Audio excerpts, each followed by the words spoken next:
Bună ziua tuturor și bine v-am regăsit! Haideți să vedem de această dată ce vor să ne mai spună cărțile în legătură cu voi, în legătură cu situația voastră. Haideți să vedem ce vor să ne mai spună cărțile de această dată pentru voi. Văd că avem inițialele L, K, D, avem inițiala C, inițiala O și chiar inițiala S. Aici încep prin a spune că voi sunteți persoane empatice, dar în același timp persoane care îi ajutați pe cei din jurul vostru. Sunteți persoane care le săriți mereu în ajutor persoanelor din jurul vostru. Aici putem vorbi despre persoane din zodia Leu, zodia Rac, zodia Balanță, zodia Scorpion, zodia Pești.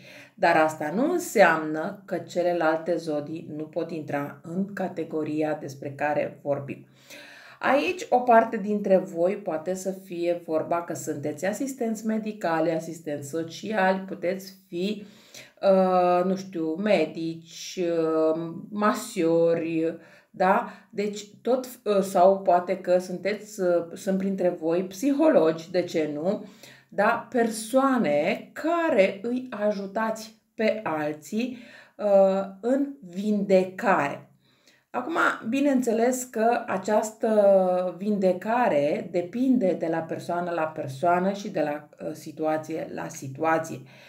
Țineți cont că este o etalare generală, nu personală și nu vi se poate potrivi tuturor. Însă, voi de-a lungul vieții ați reușit să atrageți în viața voastră persoane care își doresc să urce spre o anumită stea. Această urcare să o facă cu ajutorul vostru.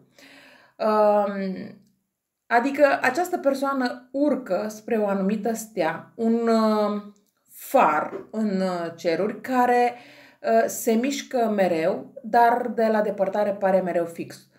Cu cât călătorește mai departe această persoană, cu atât devine mai singur. Dar pentru el, izolarea este un preț prea mic de plătit pentru recompensă.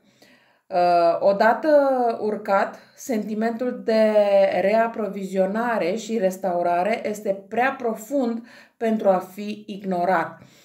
El a schimbat banalul cu o călătorie și este mulțumit, sau cel puțin așa vrea să arate că este mulțumit cu schimbarea pe care a făcut-o. Voi, bineînțeles că ați rămas cu foarte multe supărări, foarte multe frustrări, foarte multe dezamăgiri, în sensul că cumva regretați acum cât de mult ați putut ajuta poate o persoană, poate mai multe, iar aceste persoane la rândul lor v-au întors spatele într-un moment foarte greu pentru voi. Aici n-ar fi nimic de mirare ca voi să fiți la o parte dintre voi, bineînțeles că nu toți, să fiți la o vârstă mai înaintată, să aveți dorul de copii care sunt plecați departe sau care pur și simplu nici măcar nu vă mai răspund la telefon. Dar asta este o altă discuție. Acum vorbim doar despre partenere. Această persoană pe care voi încercați să o lăsați în urmă este o persoană care în viața voastră a fost ca un hoț sau ca o hoață. Dar și dacă s-ar întoarce la voi, asta nu înseamnă că ar schimba ceva, ci din contră, această persoană vrea să își urmeze mereu țelurile sale. Această persoană, când a intrat în viața voastră, a pretins că este o persoană simplă, că este o persoană corectă, o persoană sinceră, o persoană fidelă. Dar, în realitate, această persoană este, de fapt, un bufon, da? Adică o persoană mincinoasă, foarte mincinoasă, aș putea spune, din toate punctele de vedere. Pe lângă asta, este și o persoană destul de egoistă, iar voi ați ajuns în punctul în care v-ați săturat de toate aceste minciuni și egoism al acestei persoane și ați decis să alegeți un alt drum. De fiecare dată când ați vrut să vă separați de această persoană a încercat să facă lucrurile un pic mai bine. De ce? Pentru a nu pleca din viața voastră. Dar voi ați dat o șansă, 2, 3, 5, dar v-ați săturat și deja ați înțeles cum este această persoană, dar și intențiile sale. Haideți să vedem ce ne spun și cărțile de tarot. Haideți să vedem ce ne spun și cărțile de tarot în legătură cu această persoană. Este o persoană destul de convingătoare, o persoană care este dominatoare, o persoană, așa cum am spus, egoistă, o persoană care are doar propriile interese și propriile țeluri. Această persoană își dorește să aibă totul sub control, să aibă viața voastră sub control, să aibă situația voastră financiară sub control. Dacă ar putea să știe exact și ce gândiți și ce simțiți, nu ar ezita să o facă. Este foarte clar că este o persoană destul de toxică pentru voi, dar în egală măsură este și o persoană care nu își dorește să își asume responsabilități. De multe ori este o persoană imatură. Dar chiar dacă v-ați despărțit de această persoană, să știți că această persoană se gândește la un nou început, doar că trebuie să vă gândiți destul de serios dacă vreți să-i mai dați o șansă acestei persoane. De ce? Pentru că, bineînțeles, trebuie să vă asumați riscurile necesare.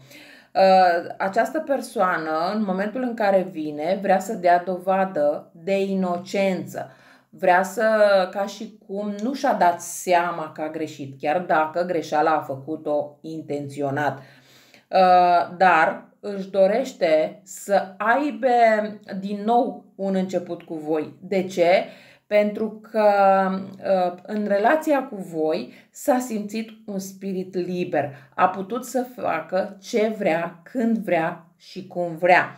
Iar acum nu mai poate să facă acest lucru.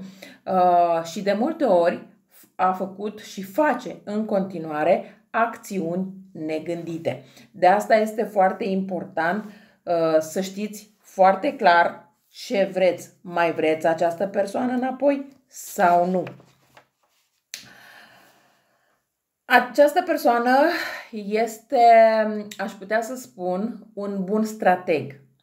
Doar că acest bun strateg este în sens negativ, nu în sens pozitiv. În momentul în care face o strategie, se gândește că o face în favoarea sa și cumva pe moment, pe voi vă faceți să credeți că o face de fapt în favoarea voastră. Dar, de fapt, toată această strategie pentru voi nu este deloc bună. Această persoană are o gelozie, pot spune, dusă la extrem și chiar un control, așa cum am spus, o posesivitate, o obsesie, la fel, asupra partenerului sau partenerei, dusă până la extrem. E adevărat că această persoană știe în intimitate cum să se poarte cu voi pentru a vă menține acolo în relație, dar asta nu este suficient pentru a putea menține această relație pe mai departe. Această persoană vine și vrea să vă arate cât de mult vă iubește, cât de mult vă dorește, câte sacrificii e în stare să facă pentru voi. Dar, de fapt, toate aceste lucruri sunt vorbe în vânt, pentru că această persoană nu face nimic din ceea ce spune, dar pentru ca să vă atragă înapoi, e în stare să spună absolut orice. E clar că în momentul în care voi v-ați despărțit de această persoană, ați simțit acea eliberare, ca și cum ați evadat de undeva. Ați început să aveți sentimente de detașare, ați început să aveți dorința de a o lua de la capăt în altă parte. Iar în acest moment, când această persoană simte lucrurile, că puteți să fiți fericiți în altă parte, bineînțeles că caută motive de întoarcere. Acum, bineînțeles că totul depinde de voi dacă primiți sau nu înapoi această persoană. Cam asta a fost etalarea pentru moment. Eu vă mulțumesc că m-ați ascultat și vă doresc o zi cât mai frumoasă în continuare. La revedere!